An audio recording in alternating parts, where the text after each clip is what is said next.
اور اس میں نوٹ کیجئے کہ اس کی اصل بنیاد کیا ہوئی؟ دو لفظ، تکبر اور حسد۔ استکبرا، تکبر کیا، انا خیر منہ، میں اس سے بہتر۔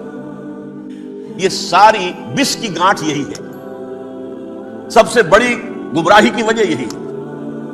اسی لیے کہا ہے حدیث میں، لن يدخل الجنہ من کان فی قلبہ مثقال حبۃ من کبر، جنت میں ہرگز وہ شخص کبھی بھی داخل نہیں ہو سکے گا جس کے دل میں رائے کے دانے کے برابر بھی کبر۔ تکبر سب سے بڑا گناہ۔ الکبر ردائی، اللہ فرماتا ہے یہ تکبر، یہ تو میری چادر ہے۔ کوئی شخص تکبر کرتا تو گویا میری چادر گھسیٹ رہا ہے میرے کندھے سے۔ عرب میں کسی شخص کی توہین کرنی ہوتی تھی تو اس کی چادر گھسیٹتے تھے، ننگا کر دیا گویا۔ یہ میری ردائی ہے، الکبر ردائی، یہ میری چادر ہے، یہ جامہ مجھے زیب دیتا ہے، مجھ پر راستہ تھا۔ اور حسد، آدم کو جو برتری عطا ہو گئی اس حسد کی آگ میں بجھا اور اس کا انتقام لینا چاہتا ہے۔ آدم سے بھی، آدم کو بھی گمراہ کیا، جنت سے نکلوایا۔ ایسے نکلنا تو انہیں تھا ہی مشیت اذن میں، لیکن فوری طور پر اللہ کے حکم کی خلاف ورزی تو کروائی نہ۔ فعصى آدم ربہ فغوى، آدم نے اپنے رب کے حکم کی نافرمانی کی اور گمراہ ہوا عارضی طور پر۔ یہ دوسری بات ہے، توبہ کر لی، اللہ نے توبہ قبول فرما لی، معاف کر دیا۔ وہ مستقل جو ہے وہ نسل انسانی پر اس گناہ کا اثر متوارث طور پر نہیں آ رہا ہے، ختم ہو چکا معاملہ، ہوا تھا ہو گیا۔ فتلقى آدم من ربہ کلمات فتاب علیہ انہ هو التواب الرحیم۔ اور توبہ کی شان یہ ہے جب وہ قبول ہو جائے اللہ کی جناب میں، کیا تائب من الذنب کمن لا ذنب له، گناہ سے توبہ کرنے والا ایسے ہوتا ہے جیسے اس نے کبھی گناہ کیا ہی نہیں تھا۔ لیکن بہرحال وہ گمراہ کرنے میں کامیاب ہو گیا، حضرت آدم اور حوا کو بھی، اور نوع انسانی کی عظیم اکثریت، عظیم اکثریت، عظیم اکثریت اس کے داؤ میں آئی ہوئی ہے نہیں۔ کتنے ہیں وہ عباد اللہ المخلصین، الا عبادک منہم المخلصین، کتنے جو واقعتاً خالصتاً اللہ کے بندے بن گئے، جنہیں اللہ نے اپنا بنا لیا، اپنا قرار دے دیا۔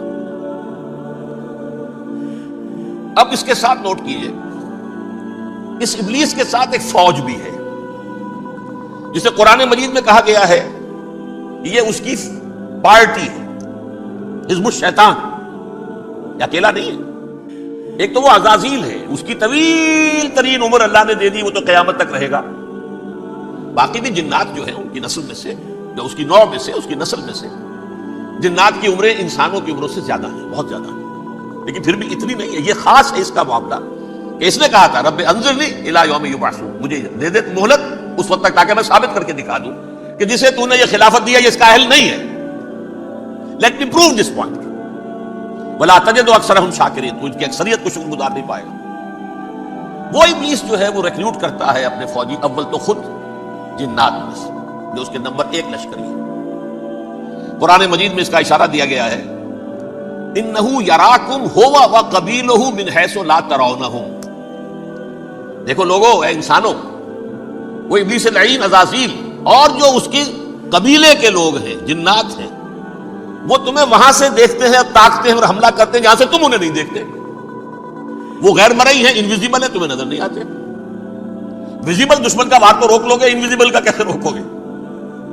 انہ یراکم ہوا وقبیلہ، اکیلا ہی نہیں ہے وہ تو تمہیں تاکتا ہے، تم پر حملہ کرتا ہے، گھات میں لگ کر جو ہے تمہارے اوپر حملہ کرتا ہے، وہ بھی اور اس کے ساتھ اس کے قبیلے کے لوگ، جنات بھی، من حیث لا ترونہم، جہاں سے کہ تم انہیں نہیں دیکھتے۔ لیکن اس کے علاوہ وہ انسانوں میں سے بھی ریکریوٹ، رنگ روٹ، وہ جو ہے ان کو اپنے پاس رکھتا ہے فوج کے اندر۔ جس کی سب سے بڑی مثال کیا ہے؟ سورہ مجادلہ میں اللہ تعالیٰ نے منافق، حالانکہ وہ کون تھے؟ بظاہر حضور کا کلمہ پڑھنے والے، حضور کے پیچھے نماز پڑھنے والے، اسلام کا دعویٰ کرنے والے، ان کو اللہ فرماتا ہے اولئک حزب الشیطان الا ان حزب الشیطان هم الخاسرون، یہ شیطان کی پارٹی کے لوگ ہیں۔ وہاں مقابلے میں آیا ہے اولئک حزب اللہ الا ان حزب اللہ هم المفلحون۔ یہ دو پارٹیاں ہیں، حزب اللہ اللہ کی پارٹی جو اس کے مخلص بندے ہیں، وہ اللہ کی پارٹی، اور جو شیطان کے مرید بن گئے اس کے ہاتھ پر بیعت کر لی، لہذا وہ اس شیطان کی پارٹی کے لوگ ہیں، چاہے وہ انسان ہو چاہے جن ہو۔ تو انسانوں میں سے بھی اس کے حزب میں، اس کی پارٹی میں اس کے ایجنٹ ہیں، اور بہت ہیں، بلکہ بہت سے تو ایسے ہیں کہ جو جنات کے بھی کان کتر دیں، ان کو بھی شیطنت سکھا دیں، پڑھا دیں۔ لیکن اب ایک بات سمجھیے، ایک دنیا میں نسل اور قوم بھی ایسی ہے جو ایک خاص وقت سے بحیثیت مجموعی من حیث القوم ابلیس کی ایجنٹ بن گئی ہے۔ وہ کون ہے؟ وہ یہودی ہے۔ یہ یہودی قوم جو ہے، اس میں ایک تو کچھ یہ کہ ان کی فطرت کے اندر یہ تھا کہ ہم ہیں اصل انسان، باقی انسان جو ہے وہ انسان نما حیوان ہے، ان کی کوئی حیثیت نہیں۔ ہم ہیں اصل انسان، نحن ابناء اللہ و احباؤہ۔ باقی یہ جنٹائلز، یہ گوئمز، غیر یہودی، یہ تو حیوانات ہیں۔ اب جیسے کہ انسانوں کو حق ہے کہ حیوانوں کو ایکسپلائٹ کریں، استعمال کریں۔ گھوڑے کو آپ ٹانگے میں باندھتے ہیں کہ نہیں؟ اس کی پسینے کی اور محنت کی کمائی ہے جو کھاتا ہے ٹانگا چلانے والا۔ البتہ یہ ضرور ہے کہ چونکہ اگلے روز پھر جوتنا ہے تو کچھ نہ کچھ تو اسے بھی کھلائے گا نا، اپنی کمائی میں سے کچھ دانے کھلائے گا، کچھ اور گھاس دے گا۔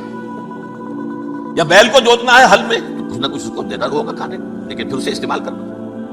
تو ان کا مستقل قول یہ ہے کہ اصل انسان ہم ہیں، باقی پوری نوع انسانی ہمارے لیے حیوانوں کے درجے میں، ہم چاہیں جس طرح انہیں استعمال کریں، ایکسپلائٹ کریں، دھوکہ دیں، جیسے چاہیں لوٹیں کھسوٹیں، سب کچھ کریں، بدہضی کریں، ان سے سود لیں، سب کریں، جو بھی ممکن طریقہ ہو، یہ ہمارے لیے ہم ڈومینیٹ کریں گے، اور یہ در حقیقت ہمارے اعلی کار ہیں۔ ایک تو اس اعتبار سے یہود بقیہ پوری نوع انسانی کے دشمن بن گئے۔ قرآن مجید کی وہ آیت بھی میں نے آپ کو سنائی ہے، وَقَالُوا لَيْسَ عَلَيْنَا فِي الْأُمِّيِّينَ سَبِيلٌ۔ یہ امیین کہتے تھے نا ان کو، جو غیر یہودی ہے، کیونکہ ان کے پاس کتاب تھی، تورات تھی، اور کتاب نہیں تھی کسی کے پاس، لہذا یہ صحیح ان پڑھ ہے، پاگل ہے، جاہل ہے، امی ہے۔ ہم ہیں صاحب کتاب، ہمارے پاس شریعت، ہمارے پاس کتاب، یہ لوگ ان پڑھ ہیں، جاہل۔ لیس علینا فی الامیین سبیل، ان امیین کو ہم لوٹیں کھسوٹیں، دھوکہ دیں، فریب سے جو کریں، چوری کریں، ڈاکہ ڈالیں، جیب کے قطرے، جس طرح بھی کریں ہمارے لیے جائز ہے، ہمارے اوپر کوئی گرفت نہیں ہوگی۔ اللہ تعالیٰ ہم سے یہ نہیں پوچھے گا تم نے جھوٹ کیوں بولا تھا اس کے ساتھ، تم نے وعدہ خلافی کیوں کی تھی اس کے ساتھ، تم نے کیوں دھوکہ دیا تھا اس کو، تم نے کیوں اس کا مال جو ہے غبن کر لیا تھا، ہڑپ کر لیا تھا، نہیں، ہم پر پوچھیں گے۔ اس اعتبار سے ایک تو یہ انسانیت کی دشمنی ان کی گھٹی میں پڑ گئی، اس غلط خیال کی وجہ سے۔ ہم تو بخشے بخشائے ہیں، we are the chosen people of the lord, ہمیں تو اللہ اگر جہنم میں داخل بھی کرے گا تو صرف چند دن، لن تمسنا النار الا ایاما معدودات، باقی اصل میں تو ہم تو اللہ کے پسندیدہ، نحن ابناء اللہ و احباؤہ، اس کے بیٹوں کے مانند بڑے چہیتے ہیں، لاڈلے ہیں۔ یہ باقی دنیا، باقی انسان ہماری چراہ گاہ ہے، جیسے چاہے چرے، جس طرح چاہے ہڑپ کر جائے۔ یہ تو ان کا پہلے سے مستقل معاملہ تھا، لیکن اس کے بعد ان کی تاریخ میں ایک دور وہ آیا جب حضرت مسیح علیہ السلام ان میں مبعوث کیے گئے۔ یہ 1400 سالہ تاریخ کا کلائمیکس ہے یہود کی۔ جب کتاب انہیں دی گئی تھی تورات حضرت موسیٰ کے ذریعے، وہ 1400 قبل مسیح کا واقعہ ہے۔ اس وقت سے لے کر اللہ کا وہ فضل ان پر ہوا، وہ فضل ان پر ہوا کہ کوئی ایک لمحہ ایسا نہیں آیا 1400 برس میں کہ ان کے ہاں کوئی نہ کوئی نبی موجود۔ یہ تار ٹوٹا ہی نہیں، 2 سے شروع ہوا، موسیٰ ہارون علیہ السلام، اور 1400 برس کے بعد پھر آخری 2 ہیں، عیسیٰ اور یحییٰ علیہ السلام، یوں سمجھ لیجئے، اور اس کے درمیان یہ تار ہے، اور اس تار میں کوئی ایک لمحہ ایسا نہیں آیا کہ کوئی نبی موجود۔ اس میں اتار چڑھاؤ بہت سے آئے ہیں، اس کا وہ میرا موضوع نہیں ہے اس وقت۔ قبل مسیح کی تاریخ جو ہے وہ میرا موضوع نہیں ہے۔ قرآن مجید میں سورہ بنی اسرائیل کے پہلے رکوع میں اس کا تذکرہ موجود ہے۔ وَقَضَيْنَا إِلَىٰ بَنِي إِسْرَائِيلَ فِي الْكِتَابِ لَتُفْسِدُنَّ فِي الْأَرْضِ مَرَّتَيْنِ وَلَتَعْلُنَّ عُلُوًّا كَبِيرًا، 2 مرتبہ ان پر عذاب کے کوڑے برسے، پہلے اشوریوں کے ذریعے سے جو شامی تھے، سیرینز اشوری کہلاتے، پھر بابلیوں کے ذریعے سے یعنی عراقیوں کے ذریعے سے، بیبیلونیا نام تھا عراق کا پہلے، ان پر بہت بڑی بڑی تباہیاں آئیں، اللہ تعالیٰ کی طرف سے عذاب آئے۔ اس کے بعد پھر دوسرے دور میں دوسرا اقتدار کا دور آیا، خربستیاں بڑھ گئیں، تو پہلے گریکس کے ذریعے سے، یونانیوں کے ذریعے سے، اور پھر رومیوں کے ذریعے سے انہیں پسوایا گیا۔ یہ دور گزر چکے تھے ان پر، 2 عروج کے دور اور 2 زوال کے دور۔ بڑی چھوٹی سی کتاب ہے، تنظیم اسلامی کا تاریخی پس منظر، 6-7 صفحے کی ہوگی، اس کو آپ دیکھیں گے تو اس میں اس کا پورا نقشہ آپ کو مل جائے گا۔ ویسے تو یہ کہ میری جو ذرا بڑی کتاب ہے، سابقہ اور موجودہ مسلمان امتوں کا ماضی، حال اور مستقبل، اس میں میں نے ان معاملات کو بڑی تفصیل سے بحث کی۔ بہرحال یہ جو دور تھا ان کا 1400 سالہ، وہ اونچ نیچ سے ہوتا ہوا جب آیا ہے حضرت مسیح کی بعثت پر، تو ان کی شرارت کی انتہا یہ ہو گئی کہ اللہ تعالیٰ نے مسیح کو رسول بنا کر بھیجا، رسولاً الی بنی اسرائیل۔ حضرت موسیٰ اور حضرت عیسیٰ کے درمیان رسول کوئی نہیں ہے، سب نبی ہیں۔ حضرت موسیٰ رسول تھے اور حضرت عیسیٰ رسول تھے، درمیان میں داؤد ہو، سلیمان ہو، یشعیاء ہو، زکریا ہو، یہ سب نبی ہیں، یحییٰ نبی ہے، رسول نہیں ہے۔ لہذا وہ شہید کر دیے گئے، رسول شہید نہیں ہو سکتا، قتل نہیں ہو سکتا۔ لیکن عیسیٰ اور موسیٰ کے درمیان 1400 برس ان کے جو ہیں، اس کا کلائمیکس ہے حضرت مسیح علیہ السلام کی بعثت، اور حضرت مسیح علیہ السلام کو جسے اللہ نے اپنی روح قرار دیا، روح منہ، کلمتہ القاہا الی مریم، اللہ کا کلمہ، عظیم ترین معجزات۔ انہوں نے کیا کہا؟ یہ ولد الزنا ہے، حرامزادہ ہے، معاذ اللہ، نقل کفر نباشا، یہ جادوگر ہے، یہ مرتد ہے، یہ واجب القتل۔ اصل حکومت اس وقت رومیوں کی تھی حکومت، لیکن انہوں نے انہیں آٹونومی دے رکھی تھی، اپنے مذہبی معاملات تم خود طے کر سکتے ہو۔ تو کائفاس جو اس وقت کا ان کا ہیڈ ربائی تھا سب سے بڑا، اس کی عدالت نے فیصلہ کیا مسیح کو سولی چڑھا دیا جائے۔ پائلیٹس پونٹس اس کے پاس ان کی یادداشت پہنچ گئی، یہ ہمارا مجرم ہے مذہبی، یہ مرتد ہے، یہ کافر ہے، یہ جادوگر ہے، یہ واجب القتل ہے، اسے قتل کرو، سولی چڑھا دو۔ خیر وہ لمبی بات ہو جائے گی، اس نے تو اپنے ہاتھ دھوئے کہ صاحب ہمارے پاس کوئی جرم نہیں ہے اس کے خلاف، تم کہتے ہو تو ٹھیک ہے، سولی چڑھا دیتے۔ یہ دوسری بات ہے کہ اللہ نے حضرت مسیح کو اٹھا لیا آسمان پر، ان کی جگہ وہ شخص سولی چڑھا جس نے غداری کر کے گرفتار کروایا تھا، جوڈاس اسکیریوٹ، اس کی شکل اللہ نے بدل دی حضرت مسیح کی سی، اور حضرت مسیح کو فرشتے اٹھا کے اوپر لے گئے، وہ زندہ آسمان پر اٹھا لیے گئے۔ اور یہ ساری تفاصیل نہ قرآن میں ہے نہ حدیث میں ہے، یہ انجیل میں ہے، لیکن انجیل کون سی؟ برنباس کی انجیل، gospel of the lord according to saint Barnabas. یہ حواریین مسیح میں سے تھے، لیکن عیسائی ان کو تسلیم نہیں کرتے، ان کی بائبل کو صحیح نہیں مانتے، کینونیکل نہیں مانتے۔ 100 انجیلیں تھیں، 104 تھیں، جن میں سے 4 چنی ہیں انہوں نے، یہ متی اور جان اور مرقس مارکس، یہ ہے، یہ 4 انجیلیں ہیں، انہوں نے تسلیم کی کہ یہ کینونیکلز ہیں، یہ تو ہیں حقیقی، باقی جو ہے 100 اس کو وہ تسلیم نہیں کرتے۔ ان میں سے ایک ہے یہ برنباس، اس میں یہ تفصیل ہے کہ اللہ تعالیٰ نے اس شخص کی، جیوڈاس کی، یہودا جیوڈاس اس کو انگریزی میں کہتے ہیں، اس کی شکل بدل دی حضرت مسیح کی سی، وہ گرفتار ہوا، وہ سولی چڑھا، وہ غدار تھا، غداری کی سزا اسے ملنی تھی، وہ مل گئی۔ حضرت مسیح کو فرشتے 4 اٹھ رہے ہیں، جس کوٹڑی میں حضرت مسیح مقیم تھے، ایک باغ کے اندر وہ کوٹھ تھے، اس کی چھت پھٹی ہے، 4 فرشتے آئے ہیں، حضرت مسیح کو اٹھا کر لے گئے ہیں، چھت برابر ہو گئی ہے، اس کے بعد وہ شخص پکڑا گیا۔ بہرحال حضرت مسیح کو اللہ نے اٹھا دیا آسمان۔ لیکن وہ دن ہے کہ اس قوم کو اب مغضوب علیہم قرار دے دیا۔ نوٹ کر دیجئے، اصل میں تو ہونا یہ چاہیے تھا کہ رسول کی جان کے درپے جب کوئی امت ہو جاتی تھی تو اللہ کا قاعدہ یہ تھا کہ اس امت کو نسیہ منسیہ کر لیا جائے۔ حضرت نوح کی قوم کو ختم کیا یا نہیں؟ حضرت ہود کی نگاہوں کے سامنے قوم عاد برباد کی گئی یا نہیں؟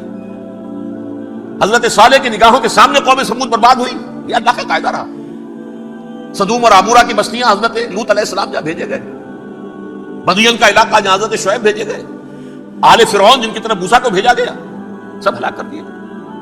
کیونکہ رسولوں کے بارے میں اللہ کا ذات، نبیوں کے بارے میں یہ بات نہیں ہے۔ نبی آیا، اس نے دعوت دی، جس نے مان لیا اچھا کیا، اپنے لیے اچھا کیا، نہیں مانا اس کی اپنی جو ہے آپ برباد ہو گئی، دنیا میں کوئی فیصلہ اس کا نہیں ہوتا۔ لیکن رسولوں کا معاملہ یہ ہوتا ہے کہ دنیا میں وہ اللہ کی عدالت بن کر آتے ہیں، مانو گے تو بچو گے، نہیں مانو گے ہلاک۔ اس اعتبار سے وہ مستحق تو ہو چکے تھے اس کے کہ انہیں ہلاک کر دیا جائے۔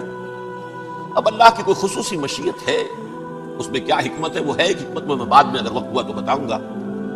فیصلہ یہ کیا اللہ نے کہ حضرت مسیح کو تو اٹھا لیا زندہ، اور ان کی رسی ابھی مزید دراز کر دی، کہ ان کو ابھی مہلت دے دی کہ تمہیں آخری اس 30 سال، جس کو عذاب اکبر کہتا ہے قرآن، سورہ سجدہ جو حضور ہر جمعے کی پہلی رکعت میں فجر میں پڑھتے تھے، وَلَنُذِيقَنَّهُم مِّنَ الْعَذَابِ الْأَدْنَىٰ دُونَ الْعَذَابِ الْأَكْبَرِ لَعَلَّهُمْ يَرْجِعُونَ۔ چھوٹے چھوٹے عذاب اور ایک بڑا عذاب، جبکہ قوم بالکل برباد، نسیم منسیہ، کأن لم یغنوا فیہا، ایسے ہو جائیں جیسے کوئی تھے ہی نہیں آبادیاں، لا یرا الا مساکنہم، اب ان کے مسکن نظر آتے، مکین نظر نہیں آتے۔ یہ عذاب اکبر جو ہے وہ ان پر نہیں آیا، حالانکہ وہ مستحق ہو گئے تھے اسی وقت۔ اس کو یوں سمجھیے کہ کسی شخص کو پھانسی کا حکم تو ہو جائے، ایگزیکیوشن نہیں، ہوتا ہے کئی کئی سال گزر جاتے ہیں پڑے ہوئے، اور معاملات جو ہیں وہ چلتے رہتے ہیں۔ یہ معاملہ ہوا اس کے ساتھ، ورنہ یہ مستحق ہو چکے تھے آخری بربادی تباہی کے، عذاب استیصال، جڑ سے کاٹ دینے والا عذاب وہ آ سکتا تھا ان پر اسی وقت، لیکن اللہ نے ان کی مہلت دراز کی۔ لیکن اس کے بعد اللہ نے ان کو ایک اور موقع دیا، 600 برس بعد حضرت مسیح کے محمد الرسول اللہ صلی اللہ علیہ وسلم کی بعثت میں۔ اور یہ میں سمجھتا ہوں کہ اس قوم پر اللہ کا اتنا بڑا فضل تھا، اتنا بڑا فضل تھا، اتنا بڑا فضل تھا۔ اب پھر ایک موقع دیا، عسیٰ ربکم ان یرحمکم وان عدتم عدنا۔ دیکھو اب بھی تمہیں ہم ایک موقع دے رہے ہیں، تمہارا رب تمہارے اوپر اب بھی فضل کرنے کو تیار ہے، رحم فرمانے کو تیار ہے۔